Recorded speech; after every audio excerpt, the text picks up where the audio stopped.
listen to this podcast, or I'll gut you.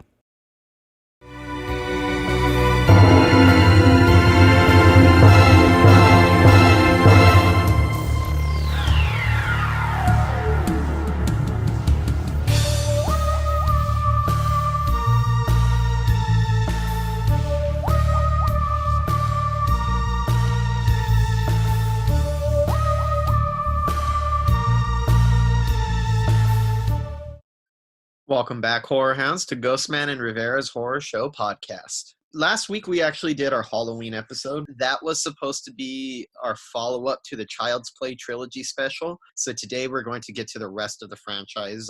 Bride of Chucky, Seed of Chucky, Curse of Chucky, Cult of Chucky, and a little bit of the new Chucky TV series. The Chucky phase of the franchise, if you will. The first phase is Child's Play. The second phase is Chucky. We're getting into this phase now where there was a big backlash against the franchise. A lot of fans really rejected this new, more comedic, a little more campy type of Chucky. A lot of fans didn't like this one. They don't even consider it part of the canon. It was even worse in Seed of Chucky. But over the years, people have learned to accept the direction it went in. And I think they're a lot more popular now than they were when they came out.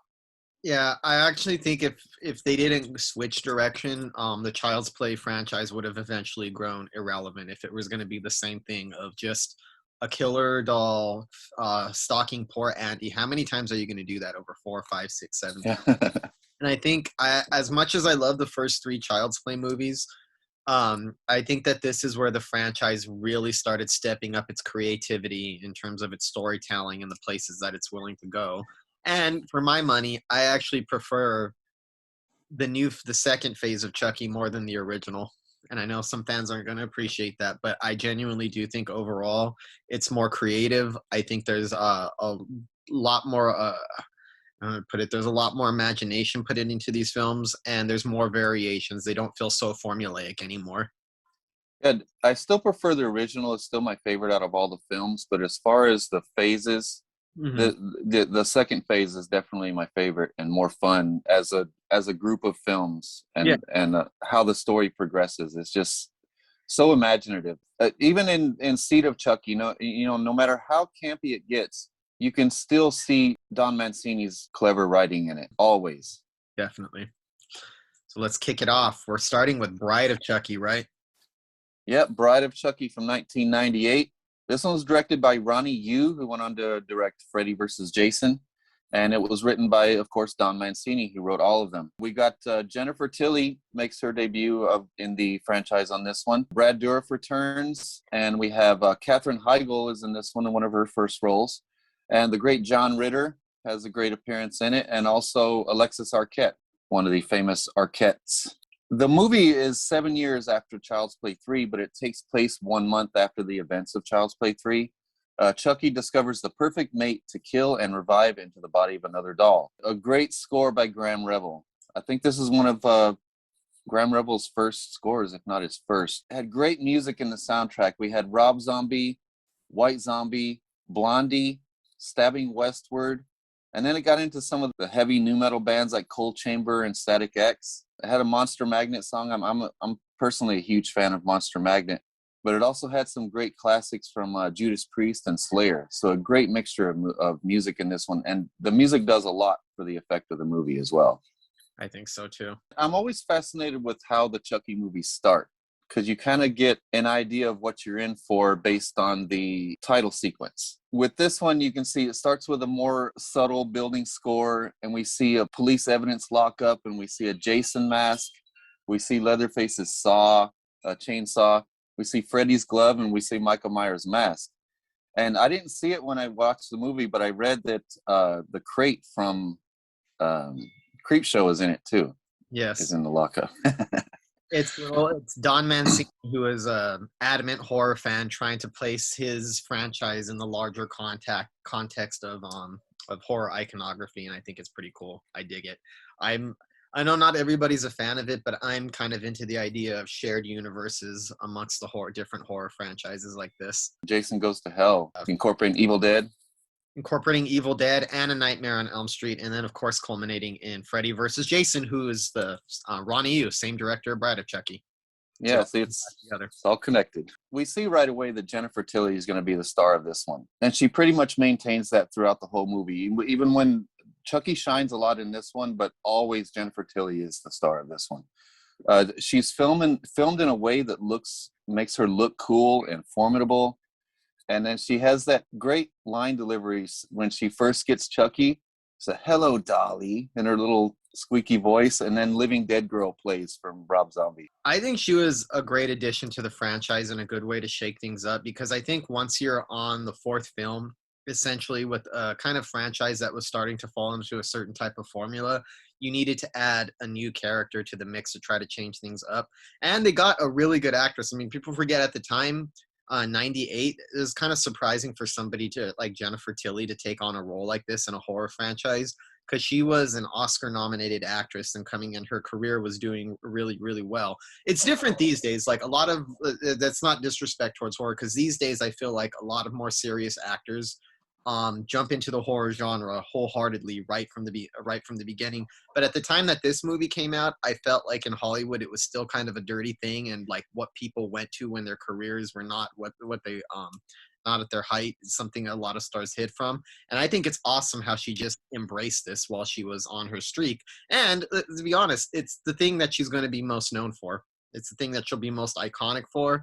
And I know that people are always going to say Oscar-nominated actress Jennifer Tilly. When the obituaries are written, it's going to be the Bride of Chucky. That will be her signature, her most iconic role.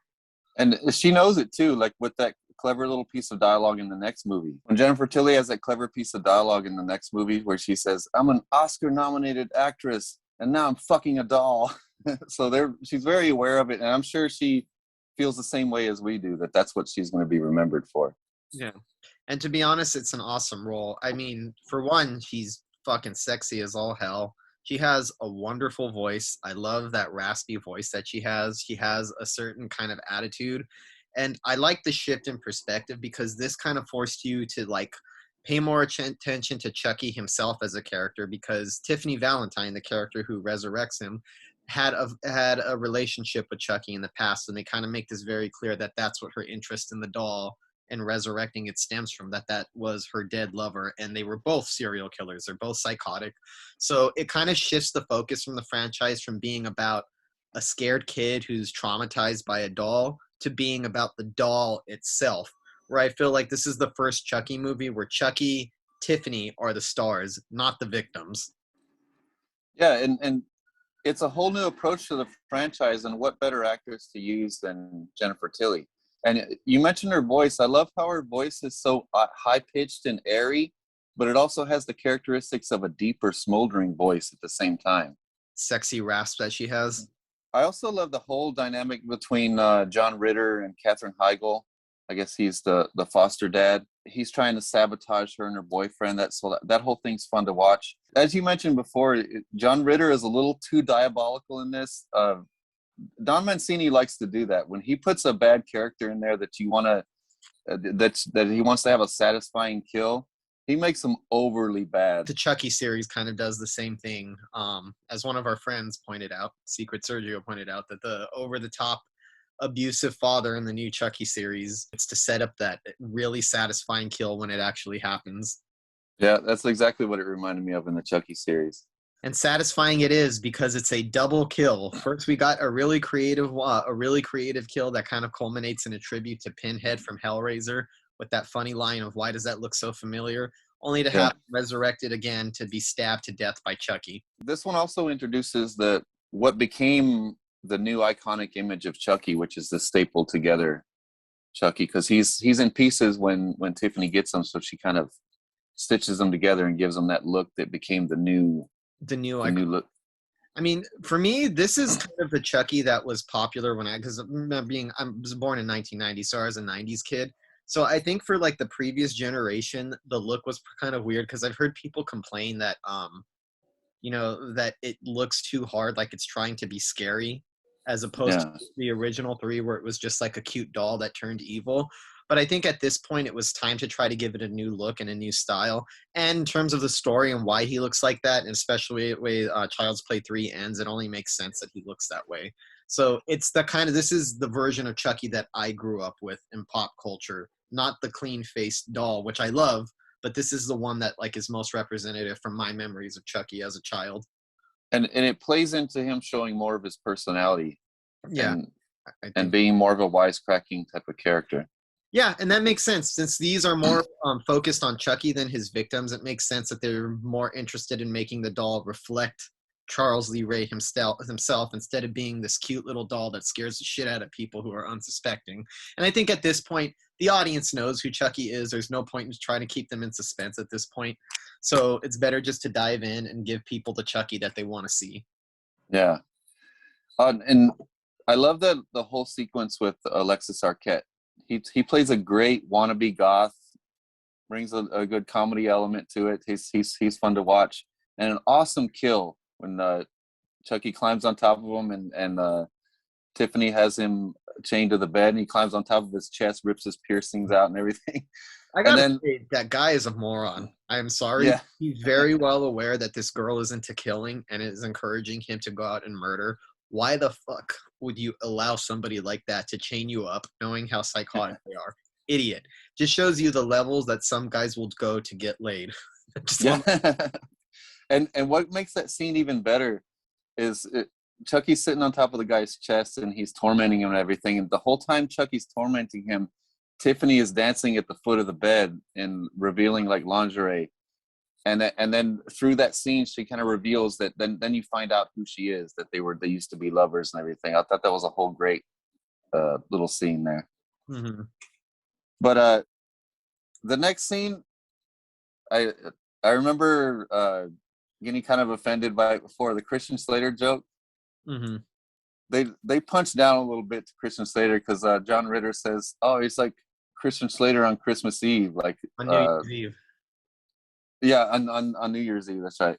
Commenting about his coke problem at the time. I was like, all right, but that was fresh in the news at the time, where everybody thought that Christian Slater was kind of going off the rails. I'll bet you that Christian Slater himself is probably more amused by it than offended by it. It seems bad now because I've seen how far he's come since he went through that. Mm-hmm. So it seems like a bad joke now, but I'm sure at the time, just like when Robert Downey Jr. was going crazy, everybody was making Robert Downey Jr. jokes. Yeah. But now they seem bad because of how far he's come. But I like that though, when an actor can, or any kind of artist or entertainer can come back from a ordeal like that. Yeah. But anyway, I love how right away we see that Tiffany and Chucky's relationship is toxic. So, and she doesn't put up with very much shit from Chucky. Once he starts mocking her for thinking that they were going to get married, she locks him up and mocks him. And but I kind of don't like the industrial version of Crazy, the Patsy Cline song that Willie Nelson wrote. I mean, that's fair, but in the late 90s, would the Patsy Cline version have fit into the scene? No, not at all. Kind of like, I don't like the version of the Craft has a song at the beginning. It's a cover of Tomorrow Never Knows by the Beatles. It's fucking awful. But let's be honest, I don't really think that the original song would have fit in with the beginning of the movie, and I think it's just very reflective of the era that it came out. Well, if I had never heard that song, I wouldn't have minded it right there because it sounds good and everything. I just don't like hearing a Patsy Cline song being done like that. Yeah. But Tiffany's death sequence after she gives Chucky the bride doll, that's another whole great sequence. How Chucky uses the ring, it's kind of a symbol of their relationship. He kind of uses the ring to break out of the cage and kills her. And I love how she's watching Bride of Frankenstein in the bathtub. And what's interesting about having Bride of Frankenstein playing during her death scene, and I really love that scene a lot, especially the way it plays together, because it goes back and forth between Chucky breaking out of his little cradle that she locks him in, him marching towards her in the bathroom, her taking a bath. She's in a very emotional state of mind because the person that she had spent like 10 years pining over, like she realized that she resurrected him for nothing, that he was just always a piece of shit. And he was never going to ever be there for her or be the man that she had wanted to be in their life. So she's in a vulnerable state. watching that beautiful scene from the Bride of Frankenstein when she first comes to life. She is on the verge of tears. And I think also the title of this movie and a lot of this is a tribute to the Bride of Frankenstein, because that kind of did for that franchise what this did for this franchise, giving it a whole new dynamic by adding a different character in, albeit that's a very different movie. Both of them being Universal movies, and to kind of tap in this one, really tapping into that Universal, the heritage of Universal monster movies. The moment she gets killed, how as she's dying and she's screaming, the television freezes on the image of the Bride of Frankenstein screaming, kind of drawing the parallels between the two. Has a very classic feel to it.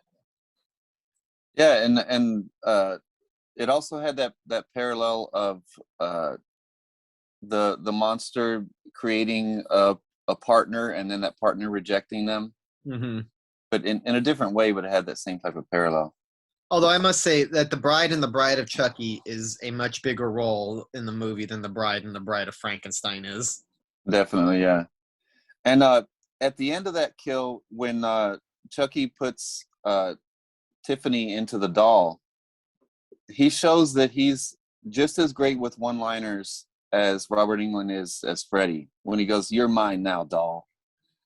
He just has the perfect delivery of those silly little lines. Okay. All right, I'm going to say something controversial.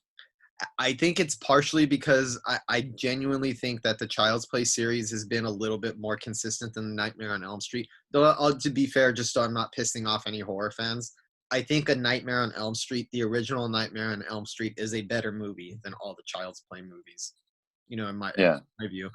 But I think that he might be a little bit better because I think he had better material to work with throughout the series. So I think he evolved a little bit more than Freddy did. Where Freddy started to become a caricature, I don't think Chucky has ever slipped into that caricature mode. I think all of the films like this have kind of expanded his personality and played upon it, and not necessarily made jokes out of it the way some of the later Nightmare on Elm Street films did. Yeah, Robert Englund didn't have Don Mancini's writing to lean on each installment. But the following scene coming up, I love that one too. The Tiffany doll makeover. It's everything you want it to be. As far as a doll makeover, it's campy, it's funny, it's cool. "Call Me" by Blondie is playing. That's very cool. And then this scene also transfers Jennifer Tilly's badassness into that doll, doesn't it? Yeah. I'm not even sure if that's the same doll. That looks like a completely different doll that they came up with for that scene. It's so obviously different. But it's an amazing scene. I love the way the song's used, and of course, it culminating with her saying something like, "Barbie, eat your heart out," and Chucky talking to her. In a weird way, as campy as it is, you could almost, I'm not going to say completely, almost see why, from a doll's perspective, why that doll would come across as so sexy to Chucky, if you were a doll. Yeah, exactly. Well, it helps a lot that she has Jennifer Tilly's voice. So Yeah, definitely. And the animatronics were so great with the facial features and stuff on this one, and the changes in the emotion and evoking emotion and stuff in the faces of the dolls. Much more advanced than any of the first three movies. I think you could start to see, especially as so many years had passed since they had made Child's Play 3, you could definitely see a lot of advances in the puppetry. And I think up to this point, it's the most dynamic version of Chucky, and the perfect time to add a new character to the mix as well. Yeah. And I love all those scenes of Chucky and Tiffany kind of hanging out in the back of the van while the young lovers are being sappy and melodramatic. and then they leave the van, and then Chucky turns to Tiffany and says, "I'll give him 3 months. I'll give him 6 months, 3 if she gains weight." Just showing how misogynistic he is. Oh yeah, Chucky's a little misogynist troll. But I'll give the movie credit, because beyond the fact that it's obviously a toxic relationship, and by the end of the movie, it's very clear that these two people should never be together. Although, who else would they be with? I mean, they're the only two people that are made for each other. It kind of adds a little bit of pathos to their relationship, in terms of for a moment, there's like a moment where Chucky actually starts to feel bad for the way that he treated her, or for never fulfilling her dreams, never getting married to her, never getting hitched, as he says, where you could see where there's a moment where he sighs and he's like, Tiff, I'm sorry for like whatever I put you through and all that. So I think they add some genuine emotion there to make you care about the relationship between those two dolls. Again, this is a new face, or this is a kind of a new thing up into this franchise, because I don't think Chucky ever came across as remotely sympathetic or human in any of these movies. He was always just this vicious little monster that was meant to frighten you, a foul-mouthed little fucker, as she calls him in this movie at one point. So it's an interesting switch in the franchise to give him a little bit more of dynamic range of emotions, like a regular person and not just a serial killer. Yeah, and as dominating as Chucky is, and as mean and misogynistic as he is, she still punks him around and dominates him through most of the film. Like when she laughs at him when he tries to grab the little ball peen hammer, and that's a callback to the original where he used the ball peen hammer. But she kind of mocks him for using that and then choosing his outdated knife, and she pushes him to do more creative kills. I thought that was a great addition to the story. Yeah, and I mean, the most creative kill in this movie comes from Tiffany, not Chucky. Yeah, and then they work together on the nail attack on John Ritter, so his face and head's full of nails. And I guess Brad Dourif improvised that line where he says, "This reminds me of something," like it was a callback to Hellraiser. But he says, "Now, why does that look so familiar?" Wait, mine. But yeah, the movie is I think the movie is filled with a lot of different tributes to different horror films. Like the beginning, they're trying to set it up with like Michael Myers, Freddy, Jason, and all those characters. The Bride of Frankenstein element that they kind of incorporate into this, the Hellraiser reference. I feel like the movie is loaded with a lot of tributes to different horror films from the past. Yeah, and this movie it has to be one of the best of the franchise, because each one of these sequences I'm mentioning is iconic, instantly iconic. Just sequence after sequence, like the Chucky putting the rag in the cop's gas tank and lighting it on fire and making it look like, making the two young lovers think that each other did it. And then it goes right into Chucky saying music sucks now and puts in a White Zombie song while John Ritter wakes up with the nails in his face and falls onto the nails. It's the whole great sequence. Yeah. I mean, there are certain elements of this where you could tell that this is very late 90s. And where some people may argue that it dates the film, I think it actually adds to the movie's charm because it takes place in 1998. Of course, you're going to want it to reflect 1998 culture. I mean, this is jumping a little bit ahead, but if you are watching or up to date with the new Chucky TV series, it's very plugged into now, the year 2021, and the way that culture is. And that's what I find fascinating about these movies is each one as they go along, they really tap into whatever era that they're in. And I think that's one thing that Don Mancini has done to keep this franchise fresh. He doesn't keep it stuck in the past. He's never looking backwards. He's always looking forward. Yeah, and he always takes some typical horror tropes and typical story arcs in horror films and just completely turns them on their head and makes it an unpredictable franchise, which is rare as well. I think so too, especially for a slasher franchise. The level of kind of like creativity and surprise and constant shift in tones from movie to movie to movie to now series is what has kept the series so relevant, and why, for my money, of the major slasher franchises, it's the most successful one, the most consistent one, the one with the most artistic integrity. Let's be honest. I mean, I'm a big fan of a lot of those Nightmare on Elm Street sequels, but let's be honest, they're cash grabs. They are made by the studio to try to pump more money out of Freddy Krueger. The same thing for the Friday the 13th movies, even though there's some genuine creativity in some of the later sequels. And I love Friday the 13th Part 6 and Part 4 and Jason Goes to Hell and all that. Halloween is the same thing. This is, I think, the only long-running slasher franchise that has been guided by one consistent voice, where every film has been a passion project of the creator. Yes, he is doing it for money. I'm not going to say that money is not a part of the motivation, but I get the sense that Don Mancini keeps doing these movies because he loves them and he loves the character he created, and he wants to keep continuing to explore the universe that he invented. This shows why I think that studios should trust the original creators a little more. If they're going to expand a franchise, If that creator is willing to expand that franchise, willing to be the one to do it, let them do it, because this is a perfect example here. Like, it wasn't all great and successful. There was stumbles in this franchise where we can still look back on them and see that they were great movies, but people didn't think so at the time. So he was able to stumble and fail, and he was good enough in what he did. They was able to get to boot the franchise back up again and keep it going, and it's still a viable franchise to this day because of it.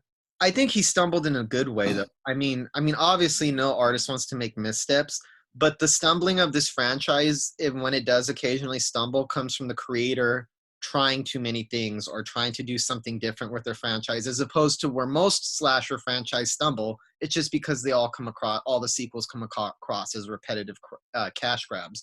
Here, I would say that's definitely not the case. Yeah, nothing repetitive or predictable about any of these Chucky movies. Yeah. And go on. Oh, just going to talk about the next iconic scene, probably one of the best in the whole movie, with the grifter couple in the hotel room with the mirror above the bed, where they kind of work where Tiffany sets up this whole kill, and then the shards of glass come down and cut the people in the bed, and it cuts the water bed, so you got this flurry of water and blood, and Chucky just turns to Tiffany, "I love you." And then it kind of rolls right into the sex scene where they say, "I wonder if all the plumbing works." Oh yeah, you could tell Team America kind of took a little bit from the scene, I think.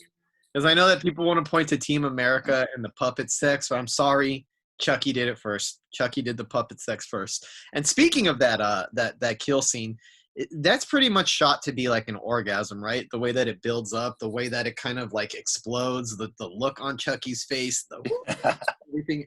It's very much drawing a connection between violence and sexuality, because in a sense, for a lot of serial killers, or for people like Chucky and Tiffany, death and murder is like sexuality to them. It's that level of expression to them. So it's a little interesting connection, and of course, it leads into one of the funniest sex scenes in history between two dolls. Tiff, I'm all rubber. I thought you were plastic. Tiff, shut up. Great stuff. Yeah. So this sex scene was funny and clever. The one in Team America was funny and raunchy. I think there's a difference, and I like this one better myself. Yeah. But yeah, this is one of the most entertaining of the franchise. I think Ronnie Yu brought a lot to the directorial aspects of the movie. I think it looks good. It has a very classic cinematic feel. And I love like the colors that he uses and the kind of the kind of neon look that was really popular in the late 90s. He really does it to great effect. He kind of like repeats a little bit of that in Freddy versus Jason, some of that neon look that he I think he was a little bit more successful in implementing it in this film than I think Freddy versus Jason, which is a movie I also enjoy. Yeah, I think this is a much better film than Freddy versus Jason. Freddy versus Jason is fun, but this one is clever. It's funny. It satisfies your horror appetite. It's got everything, and it has comedy in it comedy in it on top of all of that. Yeah, and another great climax. I love the climax. It's eventful. It's got a lot of shooting, explosions. Chucky and the burned Tiffany fighting. That was an awesome little fight. The aerial shots of the fights. It was like two little people fighting or something. That was really cool. Yeah, really good stuff. Yeah, I would say it's I mean, this is just me venturing to guess. I'd say aside from Child's Play 2, this is probably the biggest fan favorite these days, just because of Tiffany, the character Tiffany, who's become iconic in her own right. So I'd say this is probably one of the most, like amongst fans, probably one of the more popular entries, in contrast to what followed anyway, especially. Yeah, and it's funny that it had such a backlash at first, because it had really, really rise in popularity over the years. I like that. It shows what a good quality movie it was, and what a chance he took in taking this. But this one was the most expensive Chucky film at $25 million budget, and it made $50 million worldwide. So not a huge success, but not a huge failure either. Yeah.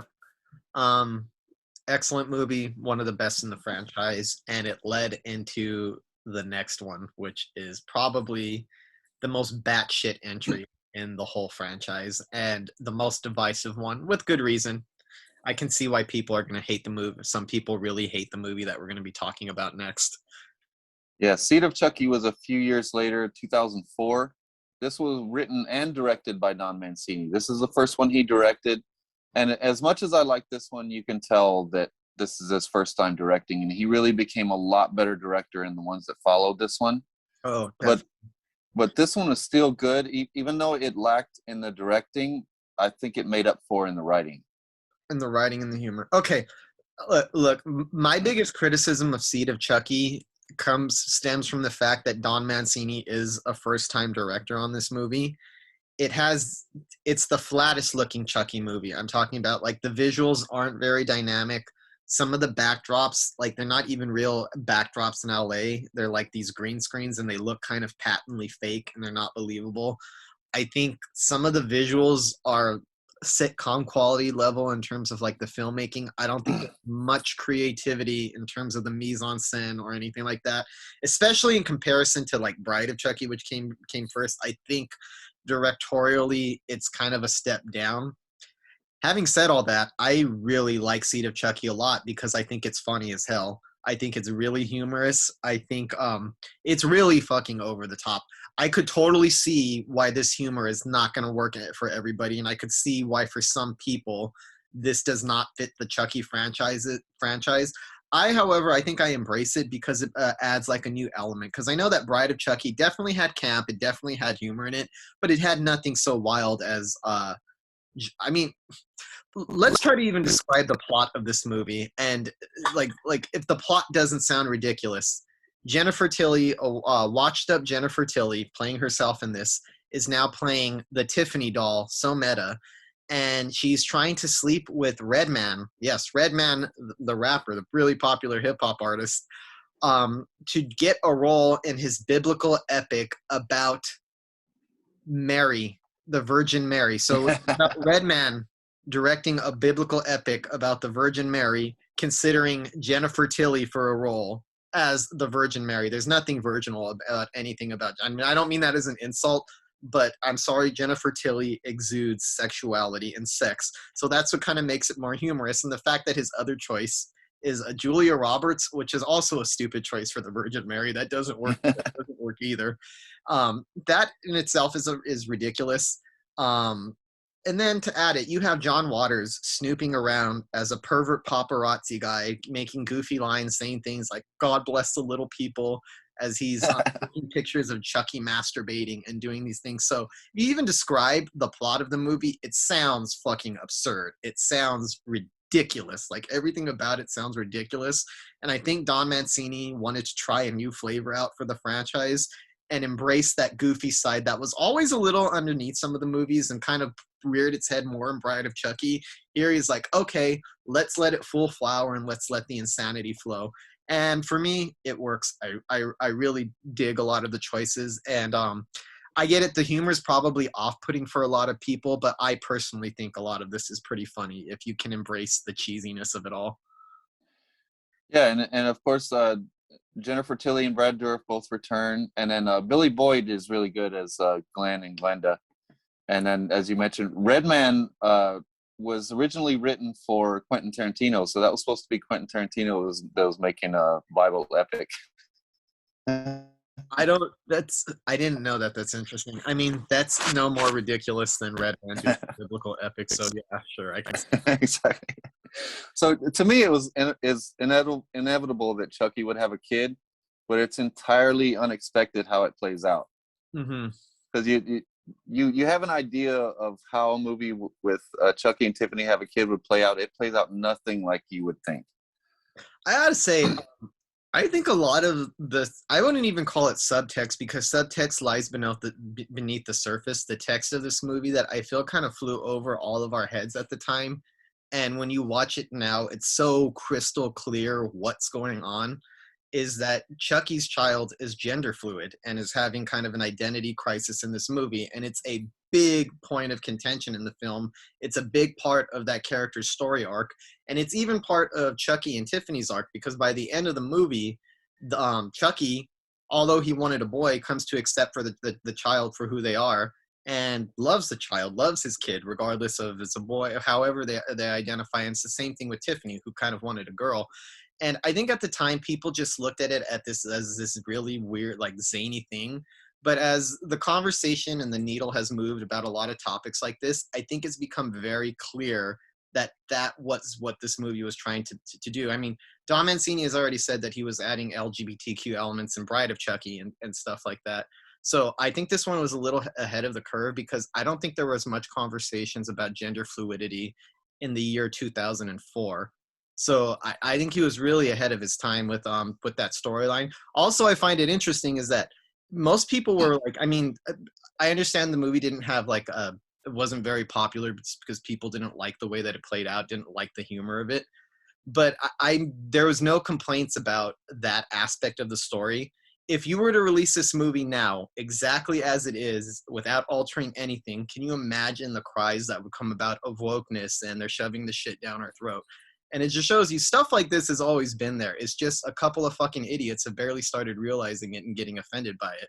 But I find that very interesting that this movie was so ahead of the curve, and Don Mancini was already thinking about gender in terms of that. So really cool, really interesting aspect of this film.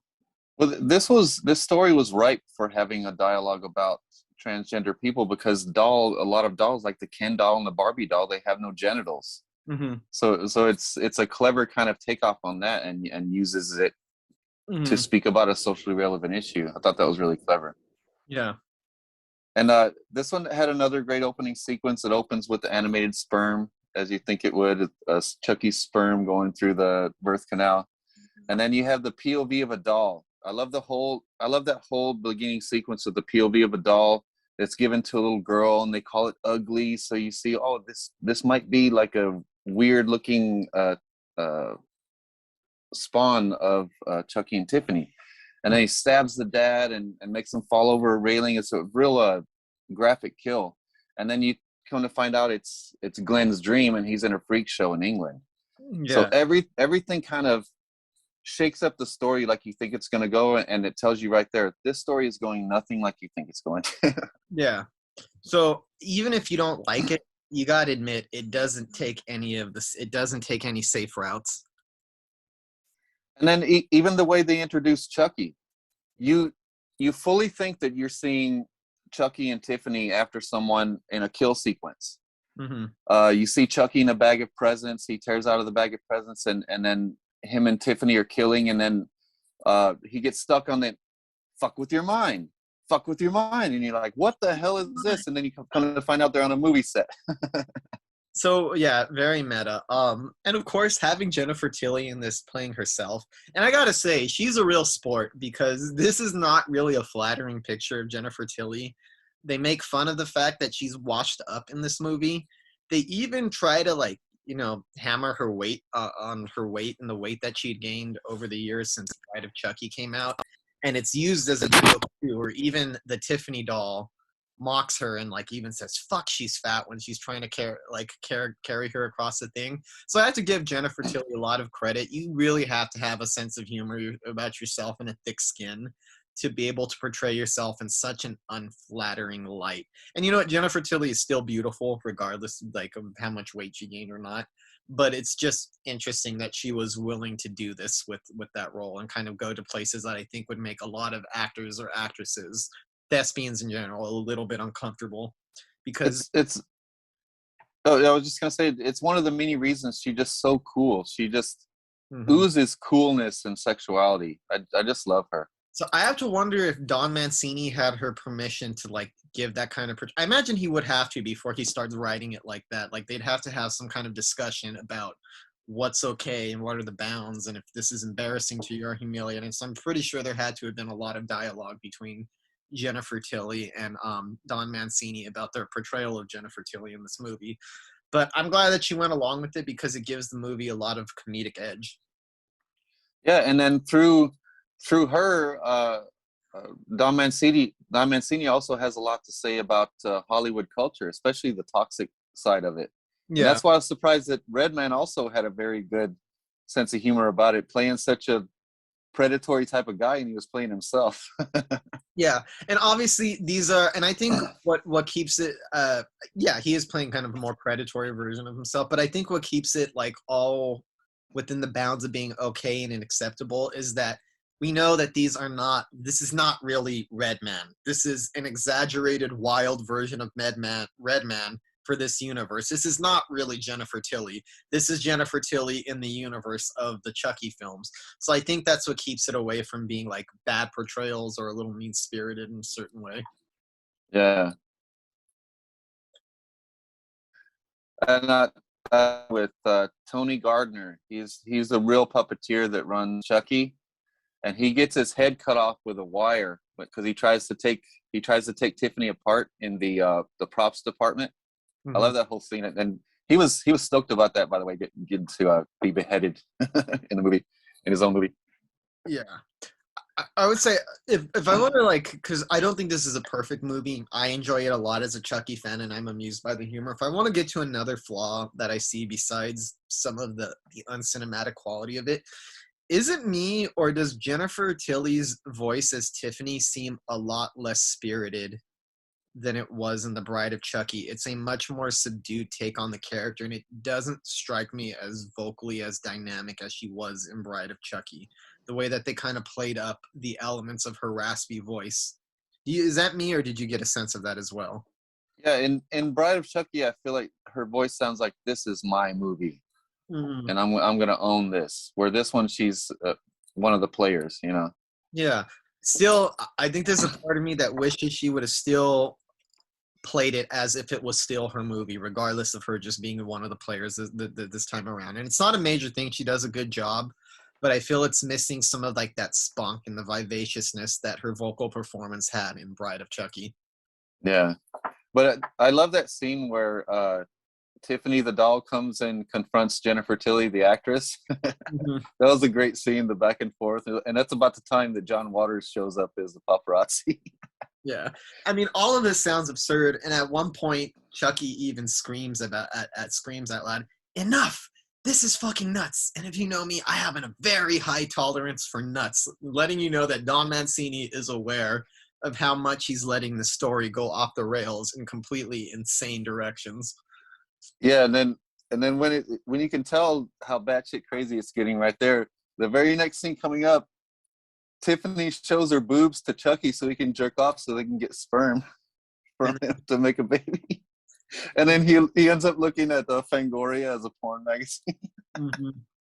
Or the part where Chucky is trying to grab Jennifer Tilly's breasts and he's holding his hands out and making these really squeezing gestures while Jennifer Tilly is so just embracing the fucking silliness of it all.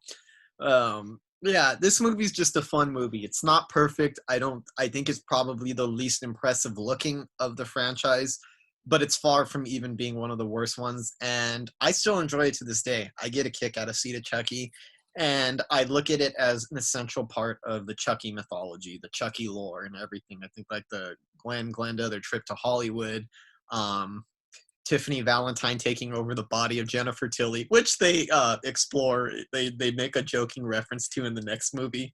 But I really like the direction. And while it's not my favorite Chucky movie, I kind of appreciated that Don Mancini was trying his hand. His first time, he was trying to do something much different with the franchise.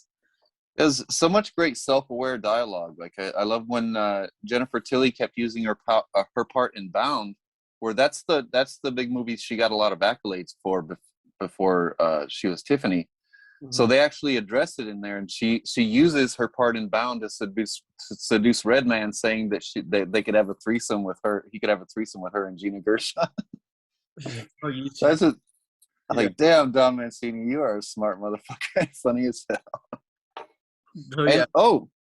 By the way, everybody freaked out with the turkey baster in Don't Breathe, but Don Mancini already did it with the turkey baster of Chucky semen in Seed of Chucky. But I think the fact that it was in such a much more ridiculous context, and the fact that it was supposed to be semen of the doll, is why people didn't freak out about it, as opposed to Don't Breathe, where it's a more deathly serious context and it's the semen of some dirty old man. in a Yeah, movie that's not exactly. campy and self-aware like that, that probably made it like harder for a lot of people to swallow. Whereas this movie is just fucking silly. It's not. It's you can't even get grossed out by it because it's so it's so ridiculous. Yeah, the parts like that where they double down on the ridiculousness, like the Britney Spears part, Mm. where where she cuts off Chucky on the road and he makes her crash. Oh, Oops, I did it again. that's another thing. Much like how we talk about, I talked about some of the elements of Bride of Chucky that place it very squarely in the year that it came out in '98 and that kind of era of pop culture and what it was like. This one is very plugged in the year 2004. The Britney Spears reference, "Oops, I did it again," or that line where that funny line where Redman says, "Mel Gibson ain't the only one in Hollywood that God's been talking to," stuff like that, which is the Quest reference. It was very plugged into the era that it came out. And the two guests, two big guests, John Water and Redman, both had great kills. Where the John Waters got acid poured on the top of his head, is really good effects right there. It looked gnarly.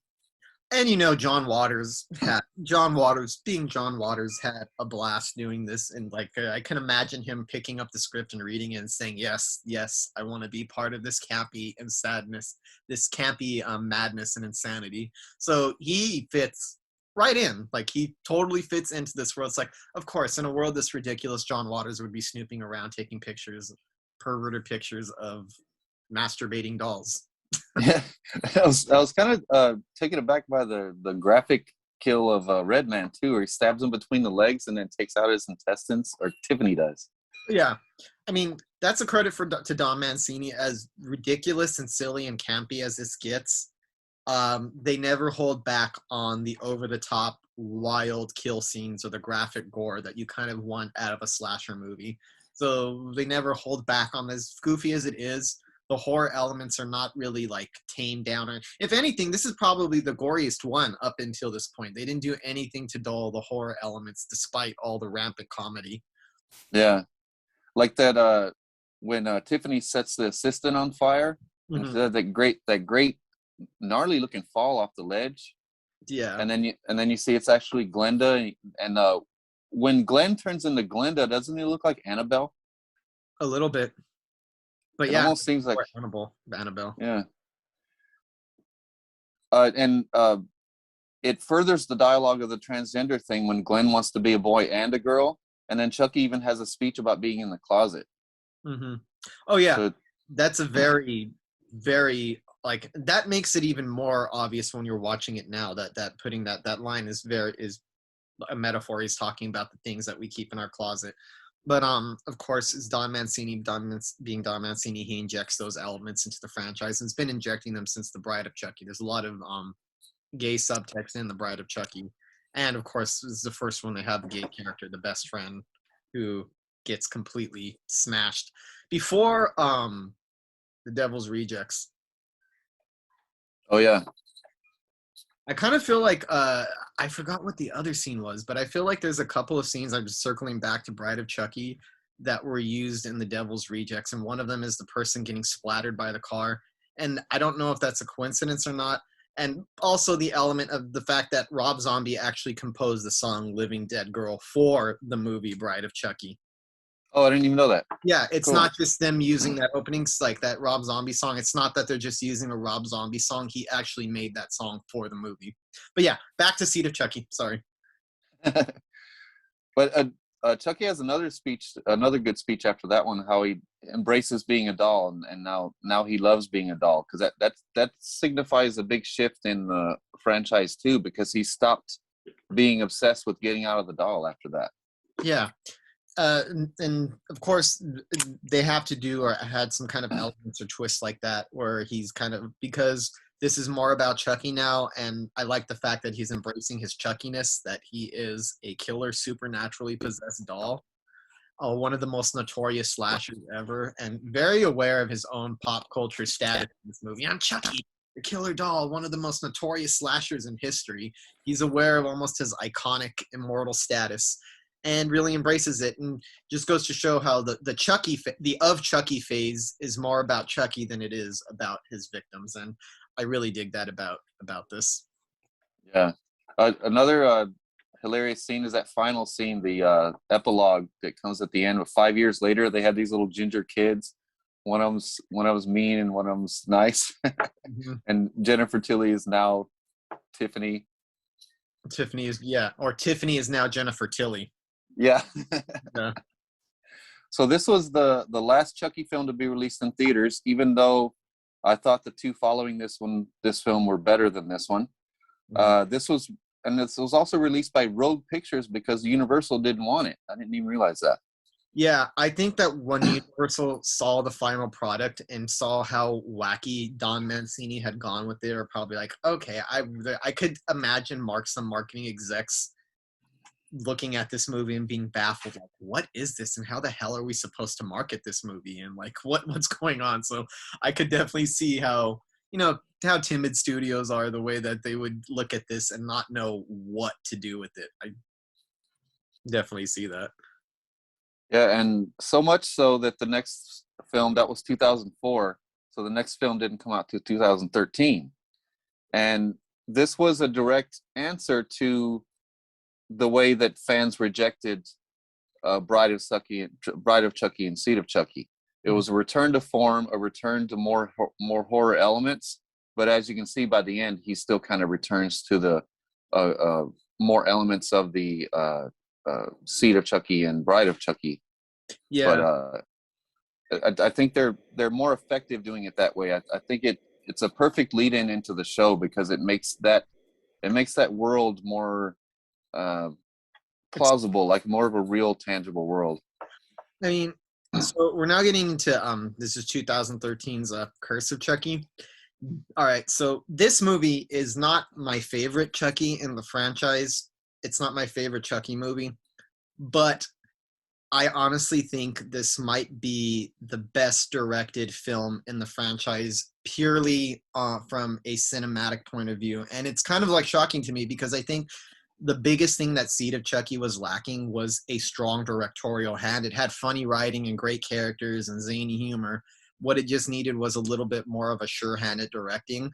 This is a very confidently directed film. So much so when I first saw this, I was kind of shocked by the level of quality and in the cinematography and how it kind of plays out like a haunted house film, the way that Don Mancini directs it in this really big, almost gothic looking house with like kind of like an elevator and everything, and kind of playing on the eeriness of it and playing at night.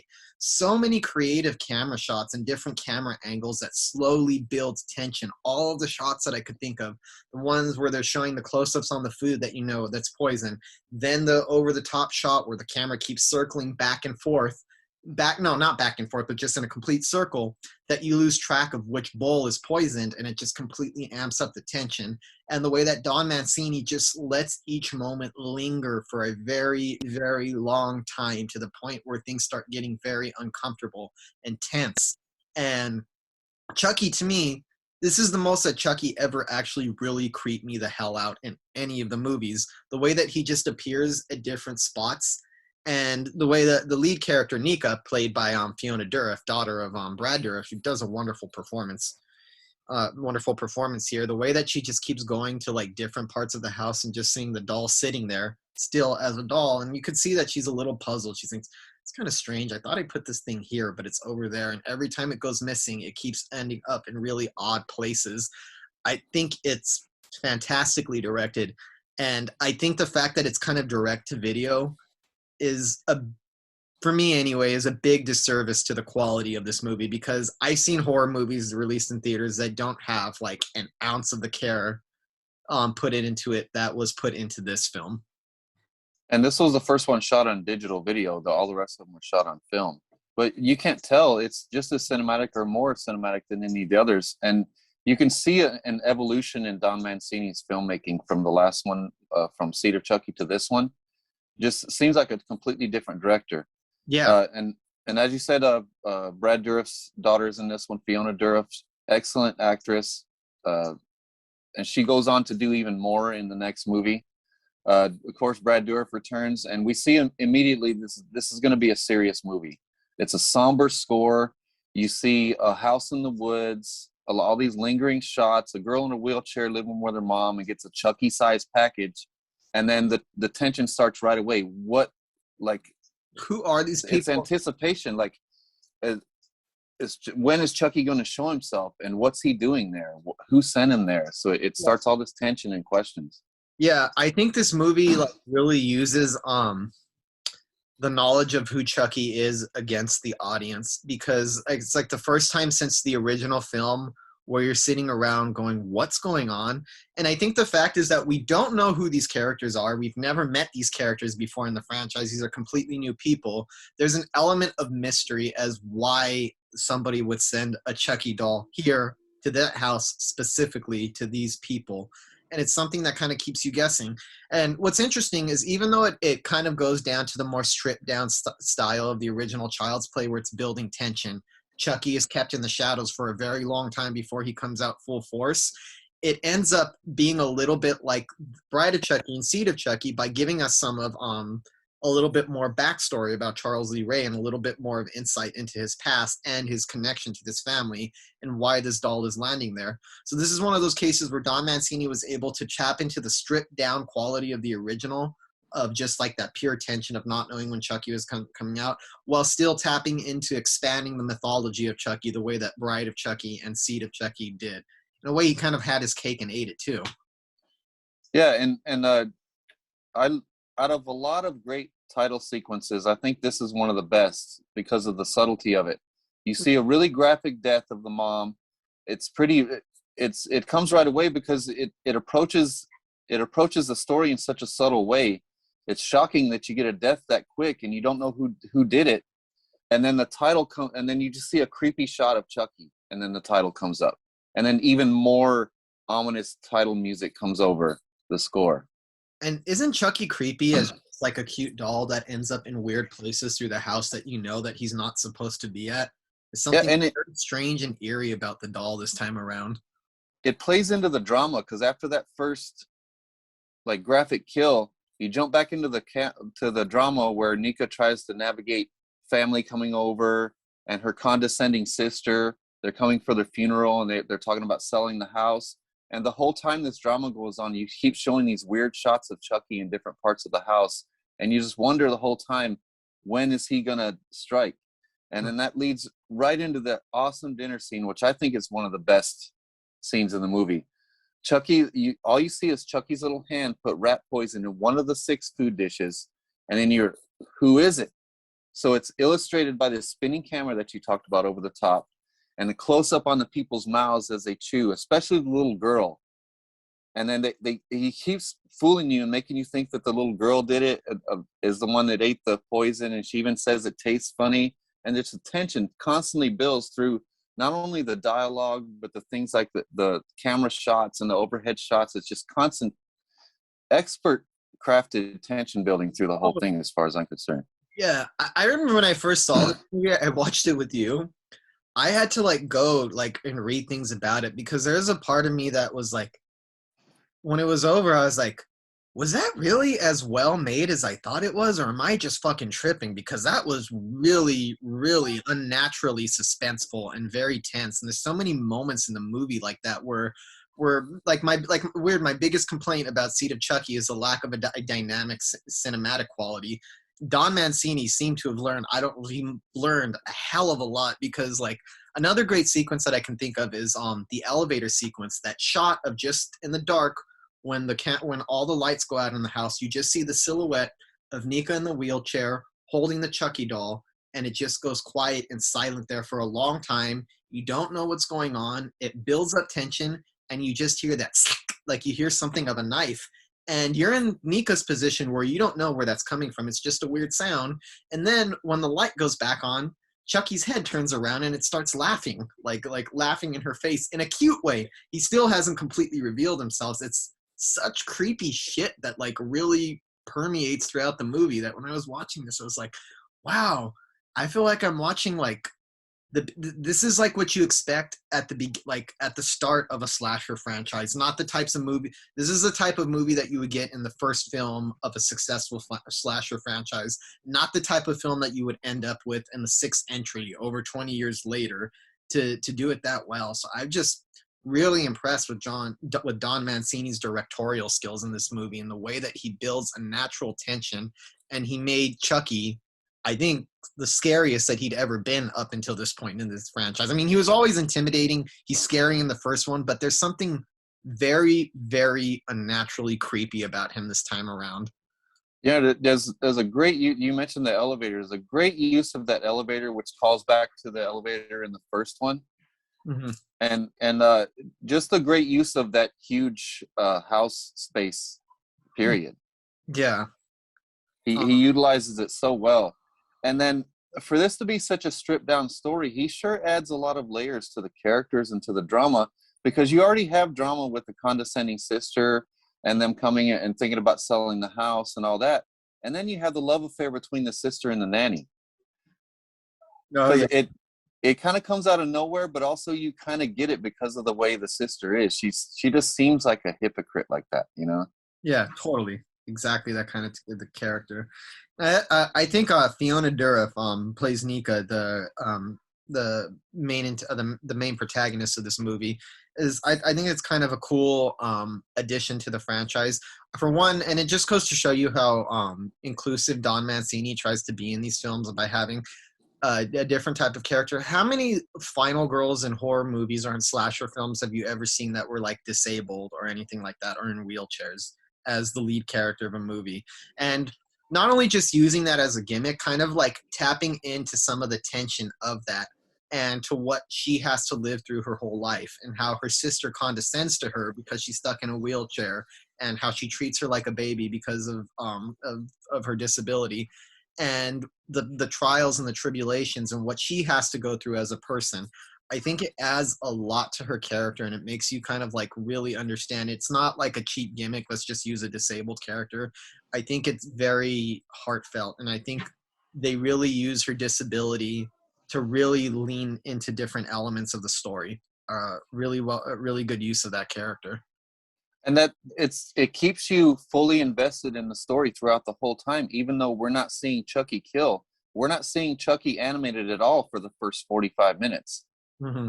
He doesn't even move. So there's all these little hints, like the POV stuff, the kills, and then showing the shot of the doll. It slowly builds up where you feel like Chucky's coming soon, even though it's late in the movie. You just feel like he's coming, especially when the little girl is laying in the bed and said what Chucky told her. So life is a bitch, then you die bleeding in a ditch like a stuck pig. I'm like, oh yeah, Chucky's coming soon. Yeah, I think that's a call back to the first movie where Andy's telling his mom that he said she was a bitch and she deserved it. Chucky, why would you do that? Like a total callback, a kid saying something really creepy that you did not expect. Also, one of my favorite lines in this movie comes from Chucky, and it's while he's a good guy doll. It's not even in Brad Dourif's voice. It's one of the parts that creeps me out the most, is when the dad is like talking to the doll and playing with it after he wakes up passed out next to it. And one of the things that he says is, "Life is short, ha ha ha," in that really cute childlike voice. And I remember when I first saw that gave me chills, because I'm like, what the hell kind of thing is that for a child's toy to say? There's something really, so many little touches like that kind of add to the story. And that's what makes it, that 45 minutes of no Chucky, even better, the build up even better, because Chucky is a menace without moving. Mm-hmm. In so many ways, whether it's what the good guy doll says or a certain shot. Mm-hmm. Just constantly building through the whole thing. I love it. Yeah. I think this is, for me, Curse of Chucky is a total highlight of the franchise. It's a surprise. It's refreshing. It's scary. It's involving. And like I said, I love the character of Nika. And kind of going back to that, I like how it explores some of the difficulties that she would face on a regular basis as somebody who's bound to a wheelchair. I mean, I really like the details that Don Mancini puts into these characters to give you a clue into their life, so you could see a life beyond the film that you're watching. Like at the beginning, when she gets the package delivered to her and the mailman is kind of flirting with her, and she kind of wants to go back and like, oh, was she flirting with her? And the mom's going, oh, you're beautiful, honey. Of course he was flirting with you. And it kind of like gives her confidence where she wants to go back outside and call him and like hopefully get a date with him. And then her mom's like, no, he's just doing that to be nice. And so you get the feeling that she has to deal with these kind of transgressions a lot in her life. The subtle put downs from her mom, who obviously loves her daughter and obviously means well, but says something that I think is really mean without her trying to be mean. It's things like that that give you into a clue into the kind of life that Nika has led and the things that have held her back as a person. Like, it shows you how much Don Mancini cares about these characters to add such level of character detail to these people. Definitely. And all the little, he adds a lot of nuances to the characters and a lot of nuances to the story and little twists and stuff too, like with the nanny and the sister having the love affair, and then the husband kind of starts to suspect it, so he reveals that he put a nanny cam in Chucky, and I got so excited by that idea. That's such a cool idea to put in that, especially in that point in the movie. And another interesting thing, this is a Chucky movie that incorporates the classic look of Chucky as just a cute, unsuspecting doll, and the Chucky from my childhood with the ripped face and like the stitched together quality that he has. This actually utilizes both looks of Chucky in the movie and kind of puts like a spit shine on each one, like a little polished, a little refined. Yeah, and that reminds me of that whole sequence. I like the whole sister death was awesome when she finds she finds the scars and stuff, because it starts with the confusion between her and her sister, where it's that classic confusion between characters where the mean sister thinks that Mika is talking about the nanny cam that's in Chucky, and then Nika thinks that her sister is actually talking about Chucky. Yeah. So there's this big confusion about Chucky, and that kind of leads into the sister finding the scars that they were covered, and then the eyeball stab, and then that nasty roll down the stairs, and then Chucky appears at the top of the stairs. That's awesome. It was actually kind of scary too. It's very scary. And don't you think, like, I don't know, has some of the best, dare I say, some of the best editing I've seen in a horror movie? Because going back to the scene that you're talking about, there's a lot of like really well edited, and like the shot selection, knowing what shot to put where and how to build different tension at different times. That scene that you're talking about where they're arguing about different things. Before that scene, Nika's doing some history, like doing some research into the history of the Chucky doll because she's creeped out by it.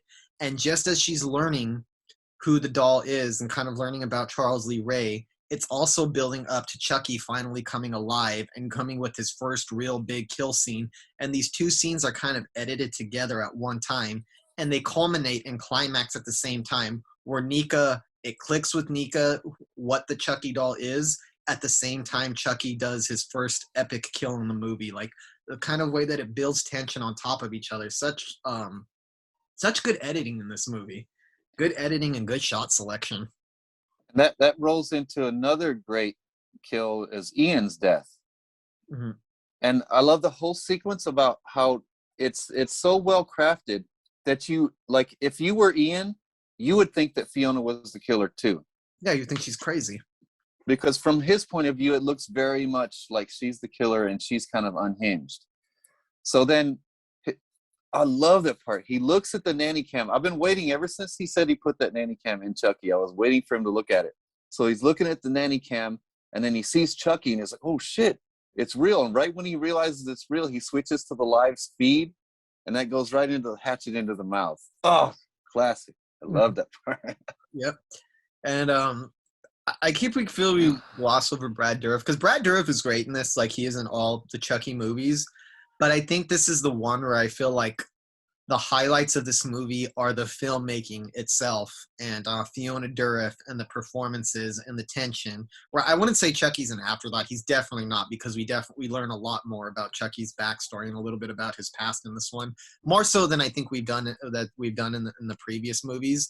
But it doesn't rely on the personality of Chucky, and it doesn't really rely on Brad Dourif to carry the movie. And I think that's what makes it more impressive, where the previous two Chucky films really rely heavily on the presence of Chucky to carry the movie along, where this has so much more stuff going on that I was fine not seeing Chucky come out for a long time. I loved it. I love that they teased it out for so long, and that when he finally does come out, it's only in spurts, like here and there. They don't, like, he still is Chucky. You still hear the the famous wisecracks, the ridiculous comments, the foul mouth, the foul mouth shit that you'd expect from Chucky, but in small doses.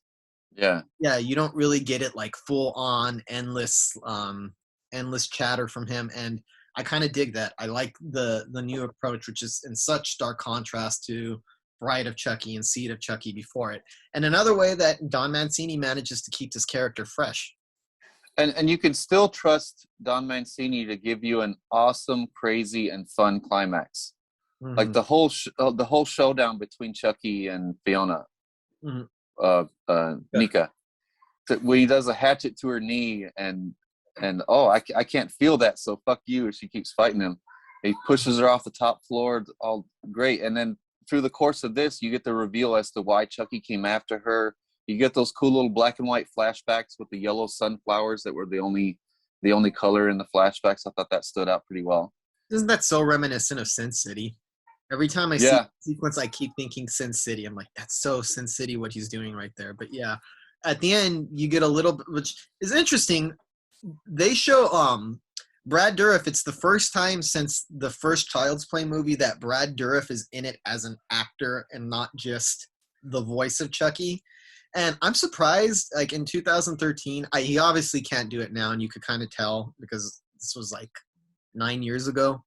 But like 9 years ago, he was still able to like recreate the look of Charles Lee Ray in 1988. Sure, he looks a little bit older. I mean, you have to suspend your disbelief just a little bit in some of the flashback scenes and some of the home video sequence. But I mean, if you put that aside, it does a good job of making you believe that that's the Charles Lee Ray that you saw in the original Child's Play at the beginning of the film, right before he dies and transfers his soul in the toy store, that he still kind of had that in him. So that was a cool little element, the first time since the original that Brad Dourif actually came out full force. He did say that it took a lot of makeup and a lot of creative lighting, but it does look good. It looks good. He does look like his younger self. Mm-hmm. And he can't do that now. I mean, just 9 years have kind of changed that. And when he even talks about it, even in the new Chucky series, they had to, well, I'm not going to say, but they got a very creative replacement for Charles Lee Ray, but that's for another time. But yeah, really cool that we got to see Brad Dourif kind of return as an actor in this as well, and not just doing the voice. Yeah, and that whole sequence led into the reveal that the mom is, what's her name? Mika's mom is the reason that he was caught, and Chucky is the reason that she's crippled. So from now on, she's got just as much reason to get revenge on Chucky as he does to get revenge on her. Mm-hmm. So yeah, curse. And another thing that's indicative of these movies, another great epilogue where the cop shows up and thinks that Nika's the killer, and she's put away in an insane asylum, and then you see Andy at the end shoots Chucky. Yeah. You can always count on that too. Really interesting because Don Mancini is always laying the threads for the next movie at the end of each film. And it throws out a very mysterious thread that kind of gets answered in Cult of Chucky.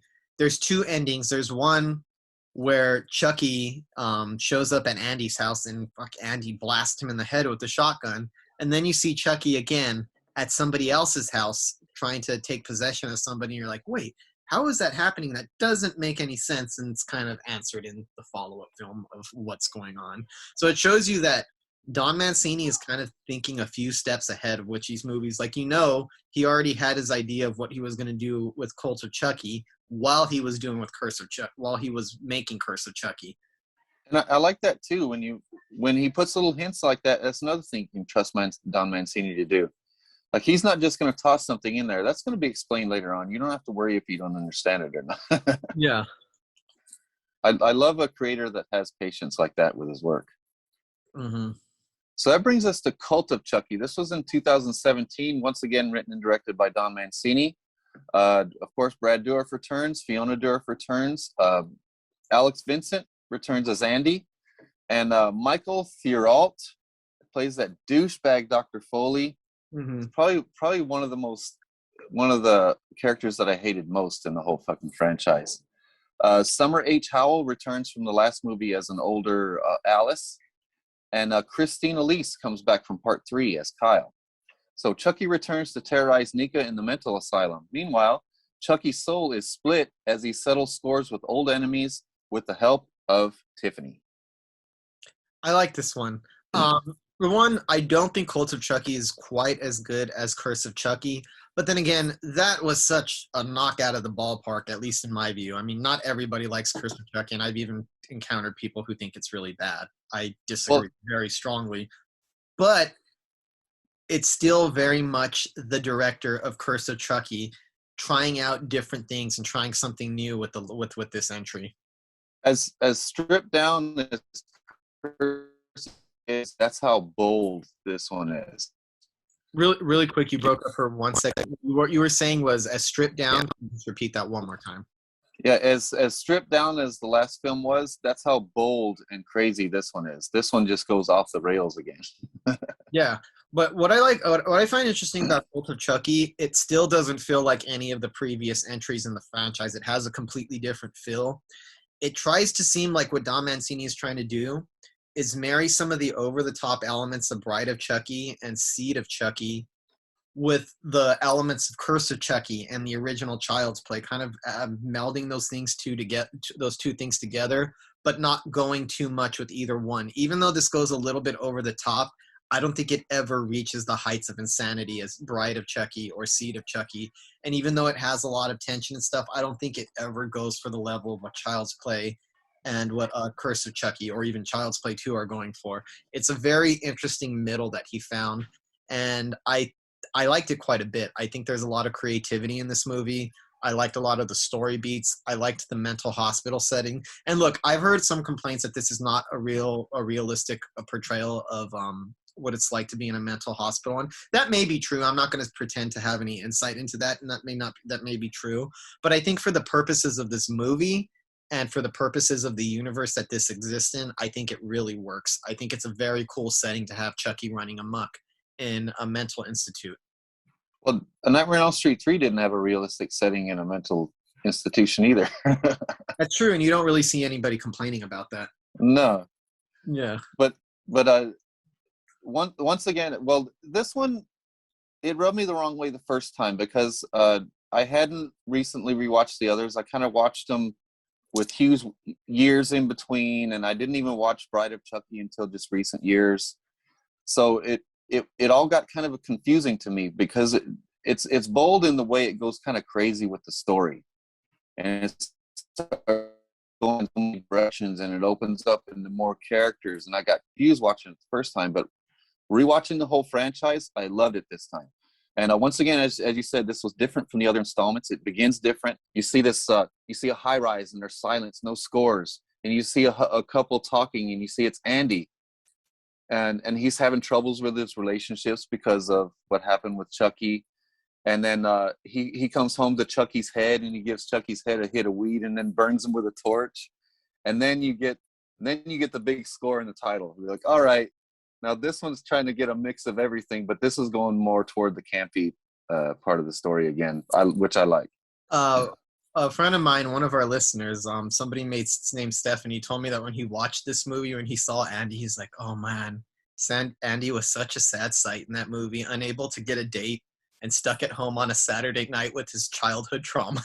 I was like, sad sight at this point. Yeah.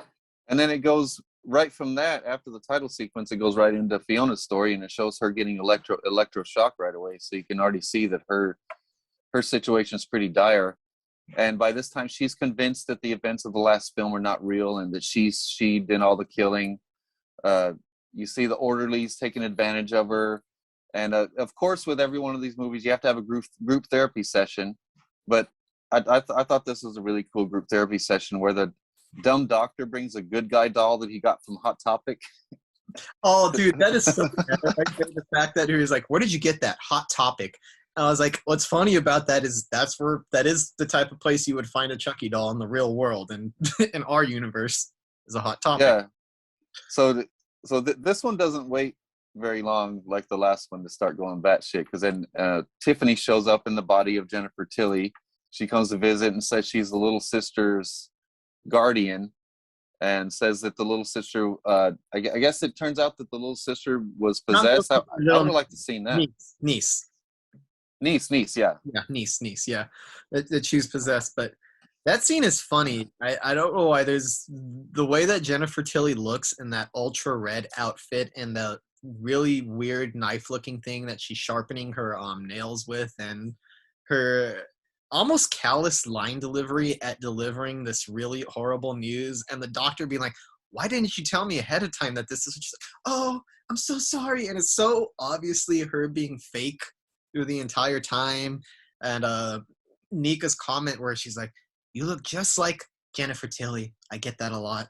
And of course, acknowledging that in this universe, that's actually Tiffany in the body of Jennifer Tilly. That such a campy quality to that scene. And I think that's what kind of turns off some fans of this. This movie veers in between like the intense scares and the violence of something like Curse of Chucky and the campiness and the silliness of Bride of Chucky, the way that it kind of like tries to navigate both avenues at the same time. It works for me because the way that I view Cult of Chucky, I feel like it's a culmination of the franchise. I feel like this is the point of the franchise where Don Mancini has set up a lot of threads. He set them up in Child's Play 1 through 3, set them up in Bride of Chucky, Seed of Chucky, introduced whole new elements in Curse of Chucky, and this is the movie where all of those things kind of crash together and converge into one big thing.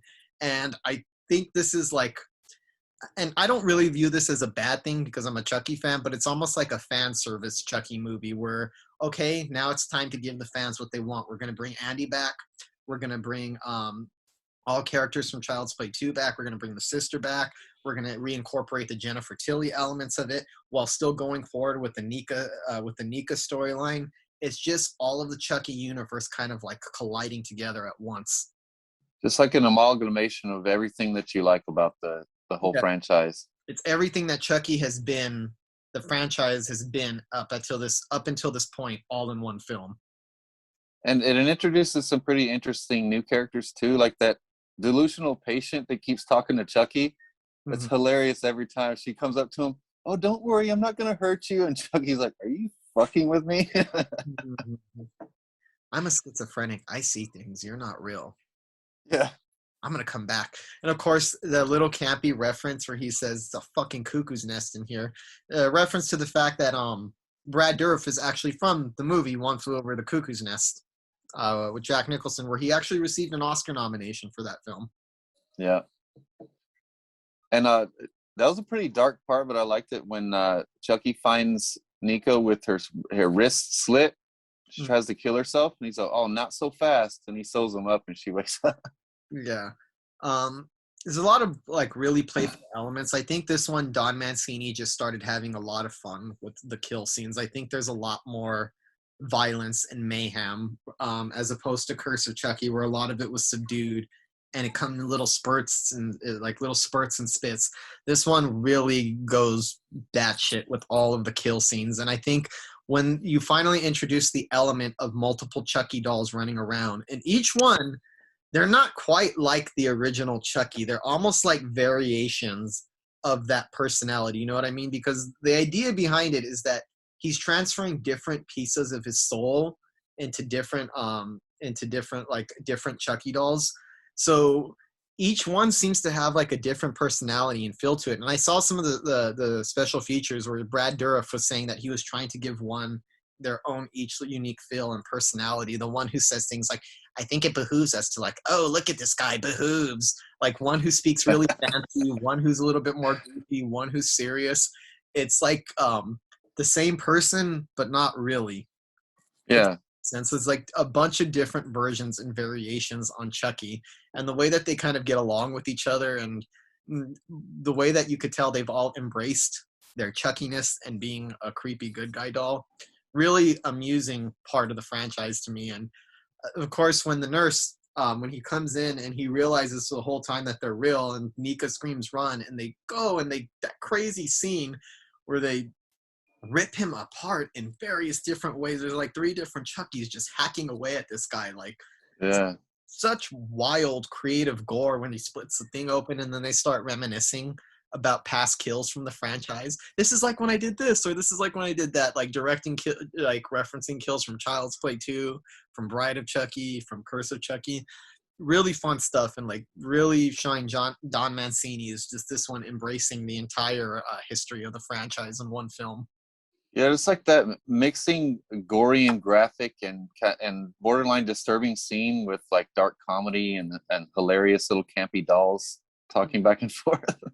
And I think it works. I think it really, really works for the most part. And then also all the parts with Andy.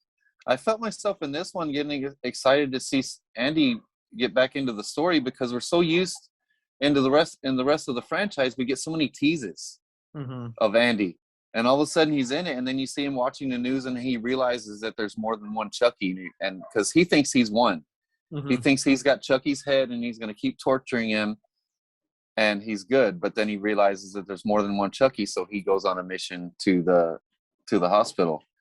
And then we had another layer to the story. Of course, Don Mancini always has to make his like bad characters even worse. When we realize that the doctor is a perv and he's been making out and having sex with Nika while she's under hypnosis.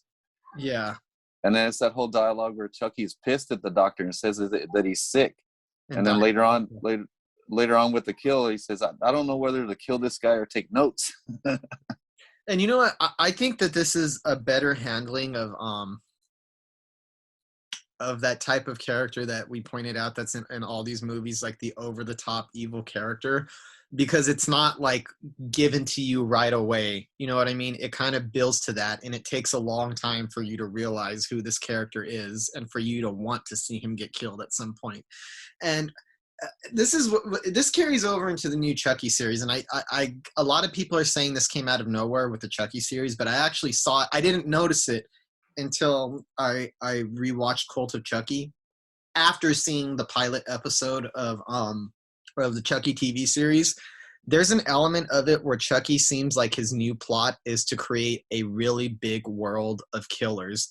For one thing, he's multiplying himself into different dolls to kind of have like a little army of Chuckies running amok out in the world.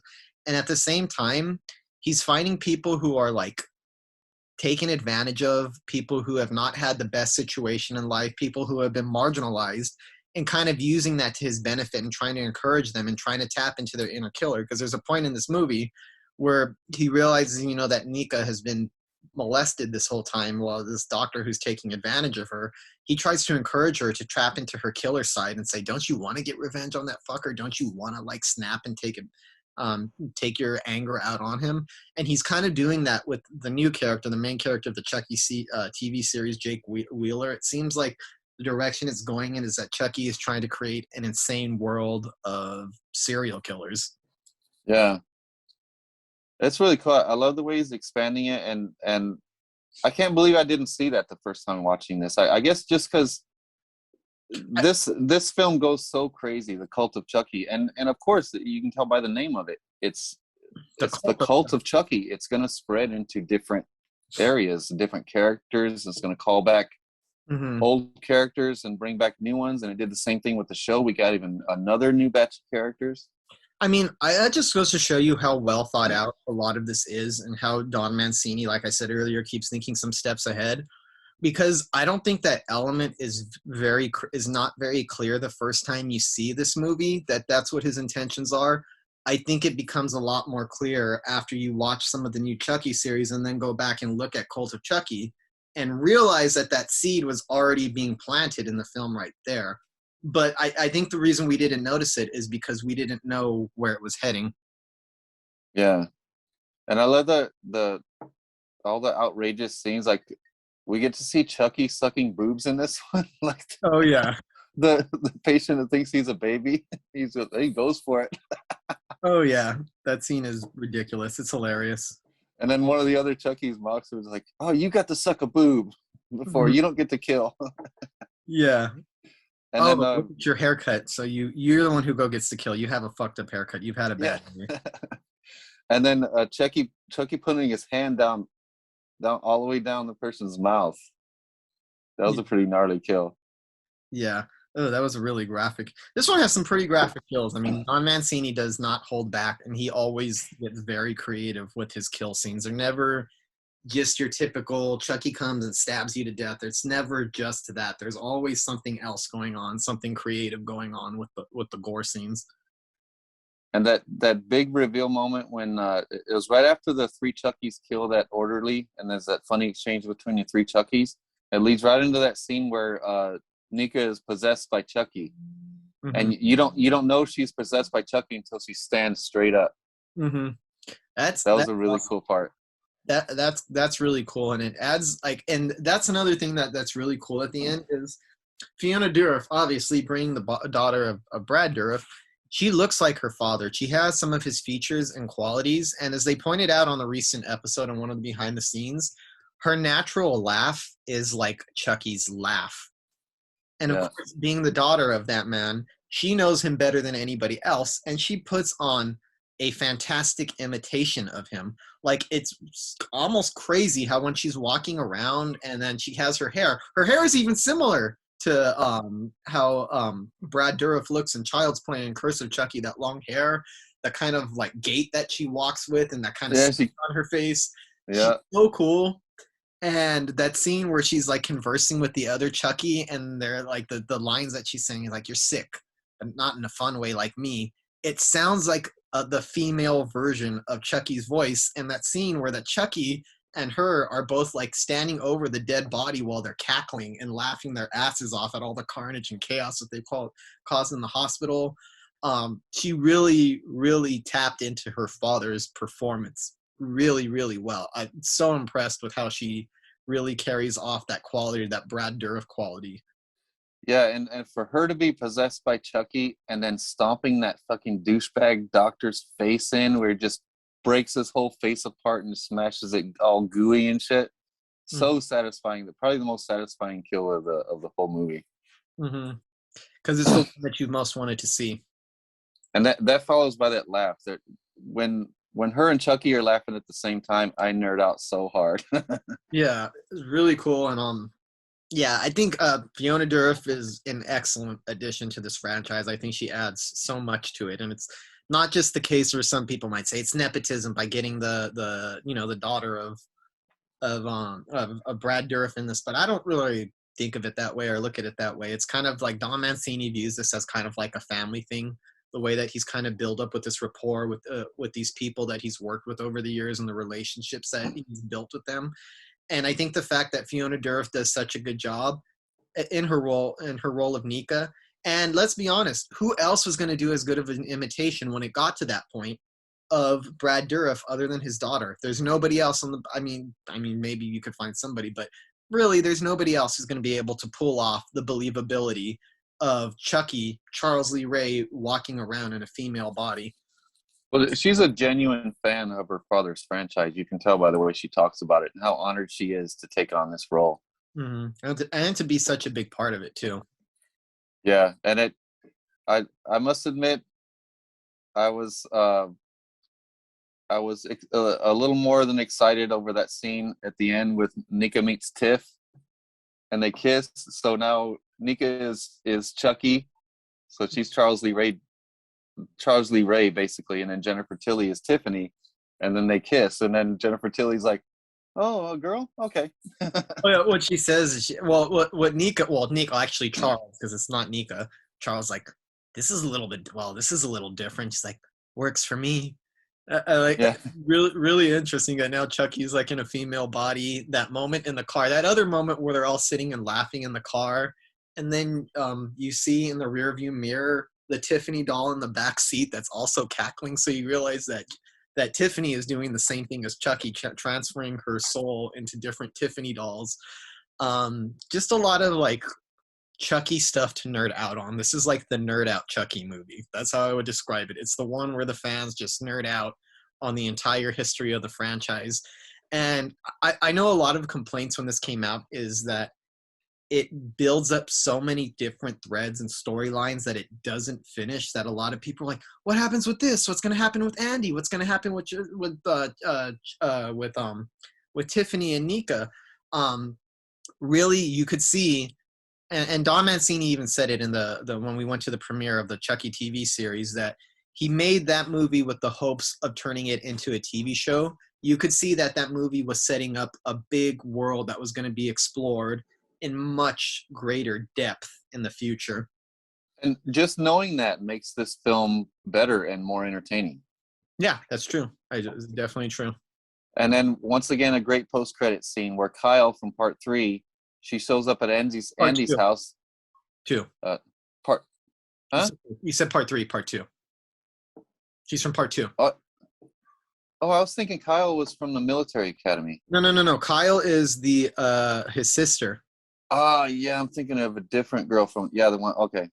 The sister who's dressed in boots and her 90s bohemian look. That's right. So she shows up at Andy's house because now Andy is stuck in an insane asylum. And she says, Andy sent me, and she starts taking over torturing Chucky. So that was a cool post-credit scene. But this entire film was leaked on Twitter and YouTube and likely hurt the success of it. That's too bad. So that kind of sucked. And a very sad news, something I just barely found out. I can't believe I didn't know this. John Lafia, the co-writer of the original film and the director of part 2, he actually killed himself. He hung himself in 2020. So I'd just like to say rest in peace to John Lafia, who hung himself in 2020. He's the co-writer of the original and the director of part 2, which is one of the best of the franchise. Yeah, agreed. But yeah, I like all of them. This is like that slasher, the one slasher franchise where I think each one has their own qualities. Even the worst one, Child's Play 3, which to me is probably the least creative out of all of them, still offers a lot of entertainment value and fun and, different things for the viewer to latch on. It's such a boundlessly creative slasher franchise that it almost seems unreal that a slasher franchise that going this long over the years would maintain this level of quality. Not only maintain the level of quality, occasionally get better than it ever was at times. Not just ascending to new heights at different points. And the show continues the cinematic quality. It continues the cleverness of the story. It continues the campiness. It continues everything that we like, but it seems even better balanced in the show, doesn't it? You mean the show better than the movies? Yeah, the last 2 movies, it seems better balanced. I think so too, and it incorporates all those things, and it gives you, new characters. Obviously, what I liked about this, and which is some fans are a little bit iffy on, is the fact that all of these new characters revolving around a lot of high school drama. For one, I find it refreshing because most slashers have to do with teenagers or teenagers being harassed by some kind of killer. This is the first time that this is really about teenagers, the way that a typical slasher franchise, it's interesting because that would be typical for most slasher franchises, but for Chucky, it's almost atypical. And I think what some people need to remember about the fact that there's new characters and they're not just going direct, which they're picking up a lot from Cult of Chucky, and it becomes more clear as the episodes go by how much it's connected to the other movies. But you got to remember, this is the first season of a television series. Even though it's continuing something, it still has to kind of have somewhat of a reset while still going forward with everything that the fans have seen. It's the first season of television, and I think it needs to function like the first season of television, where it's a good entry point for new fans, people who are just being introduced to Chucky. I think they could watch this without being lost. At the same time, while throwing in elements and storylines that from Cult of Chucky and Curse of Chucky being picked up on for fans. And I think it'll encourage a lot of new fans to go out and check out the other movies. And I think the way that television probably gets taken a little bit more seriously than I think slasher movie sequels do.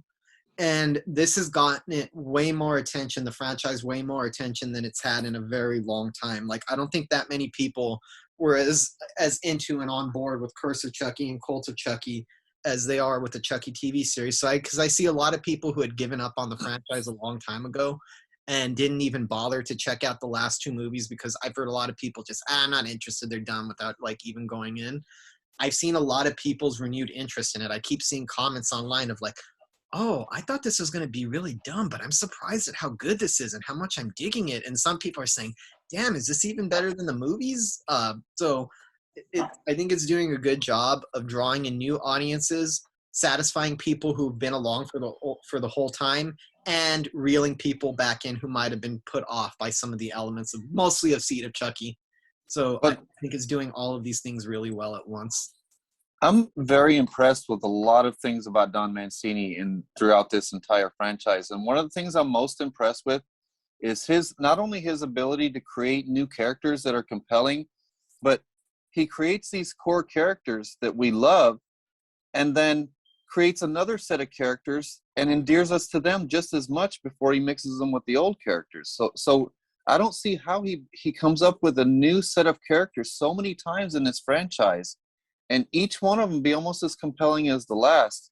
And then not only that, his ability to cast the perfect people in this role, like these kids in the TV show. How much you can't get any better than these kids are doing. Oh no, they're fantastic. And I'm glad we're at the point where like, and it took years to arrive at this after so many 90s and 80s movies. When I was like a kid, I used to think that when you were in high school and you were a teenager that you were going to look like somebody in your mid-20s. I always had this impression based on movies about teenagers. They always cast people like in their mid-20s to play like 15 or 16-year-old high school students. I was misled. When I finally got to high school, I was like, why does everybody look so young and so small? Like I like that in here that they're actually using age-appropriate actors for the roles. I think that's kind of cool.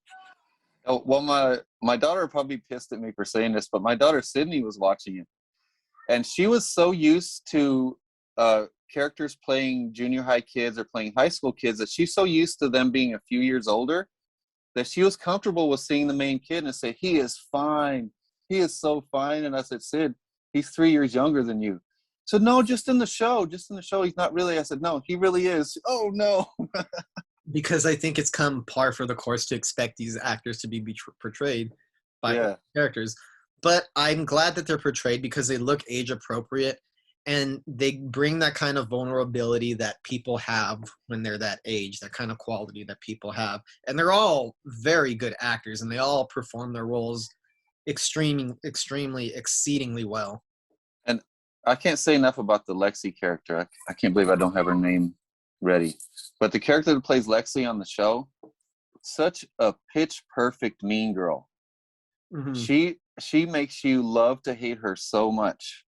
And every line delivery is even more vicious than the actual line is. It's her delivery.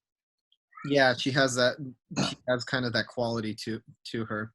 Olivia Allen Lind, that's her name. Yeah, she is awesome.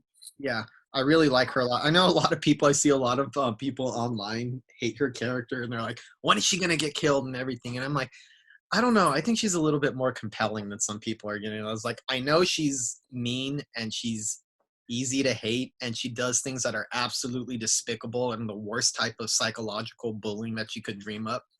Really mean-spirited. But I think the more the episodes go along, you see a little bit of insight into her and why she is the way that she is. Like the moments that her and Jake share when they're bonding over like Chucky and the fact that they're both on medications and neither of them are very happy and they both talk about depression and not leading lives that are very fulfilling. I think there's a lot more layers to this character, and like some people who want to see her get killed off, I'm like, please, maybe she will get killed off in the future. I don't know where it's going, but let's let her develop a little bit more and let's see where the character is going and see what Don Mancini had in mind before we start cheering for her to get killed off. Yeah, and don't you feel like as bad as she is, that if she survives this whole ordeal, that it might make her a better person? Yeah, that's the impression I get off. It would make her a better person. But with regards to the new Chucky show, the quality is there.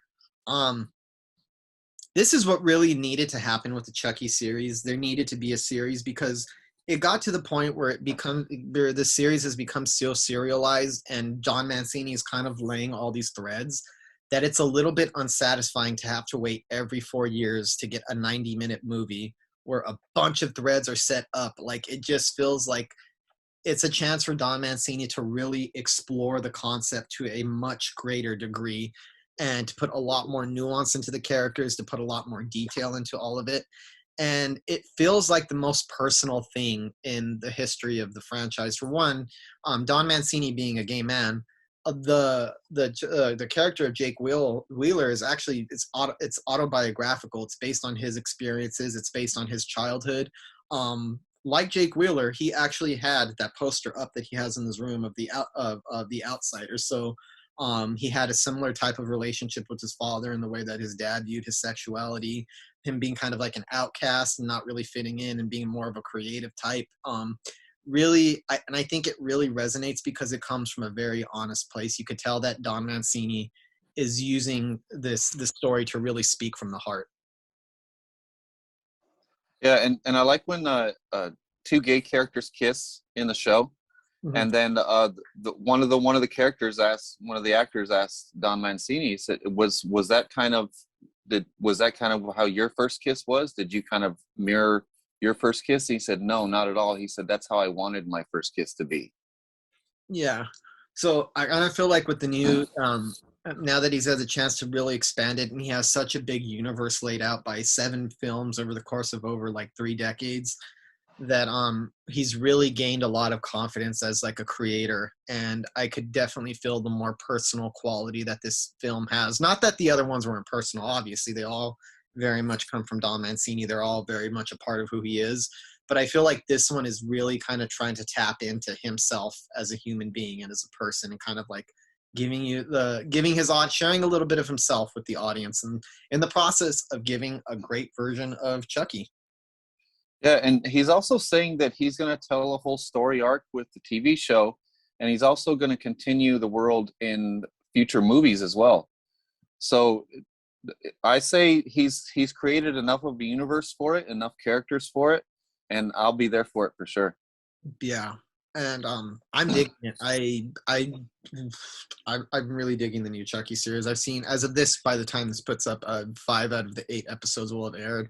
I've seen all of them, and I've liked all of them, from the pilot all the way up and down to the new one.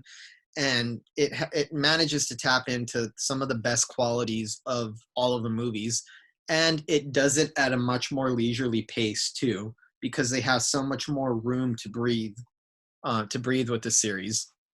Yeah, the characters from the movies don't really come back into it in a big way until episode 5. So that's, yeah. I love, like I said before, I love when creators are patient with their material like that. You don't have to rush everything and give everything. Give us time to let us get to know these new characters. Yeah, and I think the series has gotten the better for it. And this is kind of what surprised me. I don't know if you felt the same way. I liked the reintroducing of the old characters in the latest episode of Cult of the Chucky series. I dug it, especially as a fan, to kind of return to those storylines that were kind of that need to be picked back up. But dare I say, I was so invested in the main story of the new characters that after a certain point, I was like, okay, I kind of want to get back to our like characters for this show. Not that like I'm not like I didn't just like I haven't had enough. I want to see more Jennifer Tilly. I want to see more Fiona Dourif. But I was kind of finding myself, I like this and all, but am I digging like the new story elements a little bit more right now than I am, where I don't feel the need where like we need to bring those characters back in now. We need to see Andy. I feel like he's taking his sweet time for a reason. And I love that. I'm just as attached to these characters as I've ever been to any of them in the franchise, if not more so. That's exactly how I felt. When I first started watching the show, I was thinking, oh, I can't wait for the movie characters to come in. I can't wait for the movie characters to come in. And then when they did come in, I felt like you. I was like, okay, get back to the other ones now. Yeah, this is good, and I like it, and I'm glad they're putting it. But I'm kind of let's get back to the new dynamic with Lexi and Jake. Really, really compelling stuff, and I'm surprised they're able to get away with as much as they do on basic cable, with all the F-bombs. That Chucky has lost none of his foul mouth qualities, and the gore hasn't been stripped down at all in terms of like what Don Mancini is able to get away with and how violent he makes it. And I know there's only 1 kill per episode, which some fans don't like. I'm okay with it because I view it as a big thing. If you view it as a big thing, there's multiple kills throughout this really long movie, but the quality of the kills are really off the charts. Especially, I'd say like a really big highlight. One of the coolest kill scenes I've seen in any slasher franchise is in the hospital in episode 4. And I'm not going to give away too much, but it involves hypodermic needles, a scalpel, like all kinds of crazy stuff. It's insane, and it looks so twisted and so wrong, and it kind of like really took me off guard that Don Mancini has not run out of really creative, bizarre ways to eviscerate some of his characters. Yeah, and I love the little things like when they show clips from what happened last week on last week's show. It's Chucky's voice. It said, "Last week on fucking Chucky." Yeah. So they good creative freedom in it too, and and I love Chucky. It's my favorite slasher franchise. I think it's the one that I'm most attached to, not just in terms of it being like I've been into Chucky since I was a child. Like I have very fond memories of these movies and watching them with my cousins and having a Chucky doll and scaring my cousin Kim with the Chucky doll. Hey Kim. Many different, like my dad showing these movies to me, following them throughout the years. I've been following this series since I was my whole life, basically, since I've been able to watch movies, because I've been into horror since I was like 5 or 6 years old. So it's something that's really close to my heart personally. But I can honestly say I don't think it's all just nostalgia. I think there's genuine quality. Like even removing my personal attachment with the franchise and with the character, I think the quality of the franchise has completely justified my attachment to it. Yeah, I wouldn't like to see any of my other favorite horror franchises expanded like this, but I'm loving this one. This is ripe for it. Yeah, and yeah, I dig it. I'm a huge Chucky fan. Anybody who knows me, that's one of my favorite things in horror. And Don Mancini, you're fucking awesome. Keep doing what you're doing, because I'm just blown away at how you've maintained this franchise over so many years and never let it grow stale and even make it better. I mean, we're arguably at the high point. This is arguably the best that Chucky's ever been. Yeah. And I don't think you could say that for many horror franchises that started in the 80s or any at all. Yeah, and as huge as this franchise is and as much content is in it, I can say right now he's never disappointed me. Mm-hmm. Ever. And the way that he set it up, this is one of those franchises, and like I said, I wouldn't want this for most horror sequels. I certainly doesn't work for Halloween. We talked about that. I think Halloween works better the less sequels there are and the more minimal it is. He set up such an elaborate world with so many different characters and so many different threads that I could foresee this going on for a long time. Like I could see this going on for another 10, 20 years before he finally runs out of ideas or stops. I don't think he's gotten to the point where he's exhausted the creative well for the series. And that's unprecedented. And I love seeing anything unprecedented in horror. I love being there for it. Yeah. So yeah. Check out the Chucky series, all of our listeners. It's a good fucking show. So good. I think if you're a fan of Chucky in the series, you're going to like it. And if you're not familiar with Chucky, I think it does enough to push some of the reset button without erasing anything, while all still keeping all the things that fans want, but done in such a way that I think newcomers could get on board and get into the world of Chucky. And after getting into it, you're probably going to want to go back and check out all the movies anyway to like kind of fill in all the gaps and all the character history and all the story. Yeah, and in the TV show, I love his sculpt and his design of Chucky and everything. I think it's even better than the last couple movies. I think so too. It is a franchise that for me is peaking over 30 years. This franchise has been going on longer than I've been alive, and it's still kicking ass. So credit must be given to it. I feel like we're in the middle of horror history. Yes. So yeah, Chucky, Child's Play, my favorite horror franchise of all time. I'm thrilled to be living in a moment with so much Chucky content. I feel spoiled as a Chucky fan, actually. Yes, and so proud of Don Mancini and so inspired by him. Agreed. I mean, now we're just gushing, but I mean, think about something like Curse of Chucky. That's kind of inspiring in terms of like, it's so much more lower budget than the other Chucky movies that came before it, and how he uses that really low, almost indie quality to his advantage. He knows how to use it and milk it and make it better than entries that had much more money spent on it and much more lavish, that were much more lavish productions. It shows that he's a filmmaker who never stopped learning. He never rested on his laurels. Mm-hmm. And yeah, so check it out, Chucky, on USA or SyFy. Although I would recommend people, I made this mistake, watch it on SyFy if you can. Only because SyFy, that's the original channel that this was meant to be on. They kind of added USA to it just to kind of expand the audience, so they could get more viewership. But if you watch it on SyFy, there's always like a 15-minute special after where they really get into depth on the episode. They talk with the actors. They talk about how they stage certain scenes. They talk about Don Mancini talks about his thought processes that went into it. The actors talk about the processes of creating the character and creating the moments and what it meant to them at this certain point. And it gives you really good insight into the franchise. That's very entertaining in itself, because it's Don Mancini himself sitting there interviewing the cast members. So it's really cool. Yeah. And then you get the behind the scenes on set stuff too. And before we go, I just had a quick announcement. A script that I wrote years ago and I've been refining ever since is called The Dead Place. It finally got accepted into a festival, Shock Fest. So that's the first festival I've ever entered it into, and it got accepted. So we feel really good about making it where we actually might be filming it in the next year. Mm-hmm. So things are looking really good in that direction. We have a team together. We're thinking about crowdfunding it, and you're going to see a really good bare bones practical effects demonic slasher movie. The script kicks ass, but I won't say Cool. anymore. So keep following us. Keep following us on our social media pages. There you'll get updates on our podcast that we do. You'll have updates on our TikTok page, on the TV series, which is on hiatus right now. We had a horror variety series, the film projects we're working on, the Dead Place, which is obviously going to be in competition pretty soon, different projects, different scripts that Mike and I have collaborated on together.